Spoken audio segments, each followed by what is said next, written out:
A storm is gathering over the Red Sea, threatening to engulf the Horn of Africa in conflict. This is a modern crisis, born from desperation, ambition, and a secret pact that's redrawing borders. At its core, the need for access to the sea. For Ethiopia, it's survival. For Somalia, sovereignty. For outside powers, it's a chance to expand influence over a vital waterway. The Red Sea is the lifeblood of global trade. Any disruption here shakes the world economy. Ethiopia, landlocked and desperate, seeks a way out. Somalia, struggling to rebuild, feels threatened. Regional powers like Egypt and Turkey circle, ready to exploit the chaos. The spark: Ethiopia's bold announcement of a port deal with Somaliland, a breakaway region unrecognized by the world. This move shattered fragile politics, seen as aggression by Somalia, and a reckless gamble by neighbors. The crisis is a tangled web of history, economics, and military ambition, with powerful players treating the Horn of Africa as a chessboard. To understand what's at stake, we must unravel how a desperate need for a port could bring an entire region to the brink.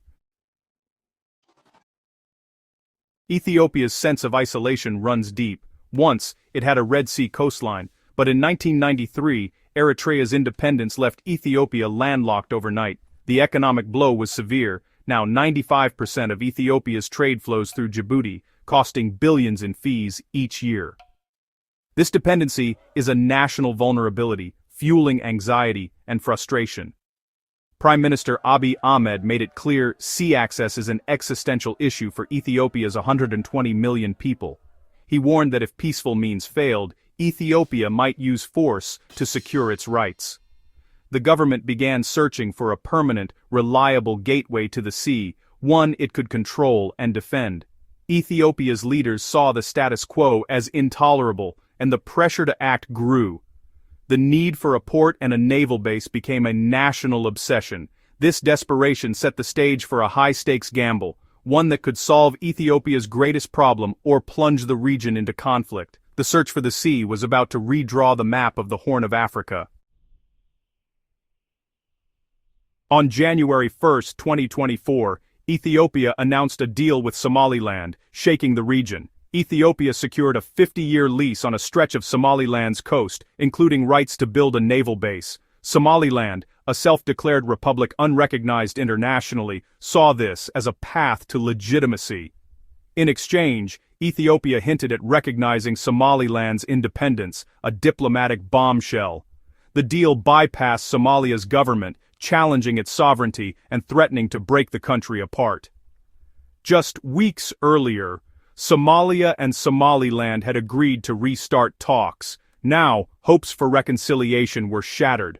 For Somaliland, the deal promised investment and recognition.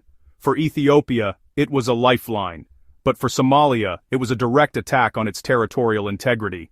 The Ethiopia-Somaliland MoU instantly became the region's most explosive flashpoint. Somalia's response was immediate and furious. The government declared the Ethiopia-Somaliland deal illegal and a violation of Somalia's sovereignty. President Hassan Sheikh Mohammed condemned it as aggression, recalling Somalia's ambassador and rallying international support. The crisis revived painful memories of past conflicts, uniting Somalis in rare national solidarity. Protests erupted, with the slogan, "Our sea is not for sale," echoing across the country and diaspora. The government's firm stance was widely popular. Somalia would not be bullied. For Somalia, the deal was an existential threat, undermining the principle of respecting borders across Africa. If allowed to stand, it would set a dangerous precedent for the continent. Defending its coast became a fight for Somalia's very right to exist as a nation. The world quickly took notice, and sides. The African Union and Arab League condemned Ethiopia's move, reaffirming Somali sovereignty. Egypt, locked in its own dispute with Ethiopia, championed Somalia's cause, turning the crisis into a wider international standoff. Western powers, including the US and EU, insisted any port deal must go through Somalia's federal government. Even Ethiopia's neighbors distanced themselves, wary of its ambitions. The consensus: Ethiopia's desperation was understood, but its methods were reckless. Instead of a quick win, Ethiopia found itself isolated and under intense diplomatic pressure. Somalia didn't stand alone. It forged a powerful alliance with Egypt and Turkey. Egypt saw a chance to pressure Ethiopia over the Nile Dam dispute, while Turkey sought to protect its investments and influence in Somalia. Together, they formed a strategic bloc, shifting the regional balance of power. Turkey's military base in Mogadishu and Egypt's diplomatic clout gave Somalia new leverage. Reports emerged of a defense pact joint training, intelligence sharing, and advanced weaponry for Somalia. There was even talk of Egyptian troops deploying as African Union peacekeepers withdrew. This alliance was a direct response to Ethiopia's move, a warning that any aggression would meet united resistance. The Horn of Africa was no longer a local dispute, it was a high-stakes geopolitical showdown. The region braced for escalation. With alliances hardening, the Horn of Africa teetered on the edge of a proxy war. Ethiopia, blocked diplomatically, might back armed factions in Somalia, a classic proxy tactic. Somalia's allies could respond with military aid, blockades, or sanctions, risking rapid escalation. The real danger: a local skirmish could spiral into a regional conflict, devastating millions. Meanwhile, the focus on this crisis distracted from the fight against al-Shabaab, Somalia's most dangerous militant group.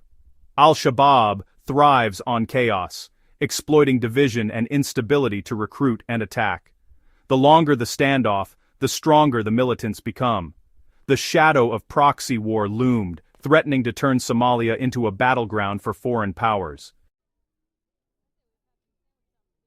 The crisis drew in more players, most notably the United Arab Emirates. The UAE, through DP World, invested heavily in Somaliland's port of Berbera, making it a key trade hub. The Ethiopia-Somaliland deal could boost UAE interests, but instability threatens their investments. The UAE, a rival of Turkey and wary of Egypt, quietly backed the Ethiopia-Somaliland pact, adding another layer to the conflict. Meanwhile, al-Shabaab seized the moment, framing the deal as a foreign invasion and using it to recruit fighters. The group painted itself as the true defender of Somali sovereignty, exploiting government weakness. As the crisis dragged on, al-Shabaab grew stronger, benefiting from the distraction and potential security vacuum. In this complex game, the only clear winner from continued chaos was the terrorist group itself. As tensions peaked, a diplomatic push offered hope. In November 2024, Somaliland elected a new president, who promised to review the Ethiopia deal. Turkey seized the moment, hosting talks between Ethiopia and Somalia in Ankara. The result: both sides pledged to respect sovereignty and negotiate future sea access directly. Technical talks were set for early 2025, aiming for a peaceful, mutually beneficial solution. But the peace is fragile. The core issue remains unresolved. Ethiopia hasn't publicly abandoned its Somaliland pact, and Somalia insists on its cancellation. The region's powerful allies remain deeply invested, and the risk of renewed conflict lingers. The future of the Red Sea and the Horn of Africa remains uncertain. One misstep could reignite the crisis.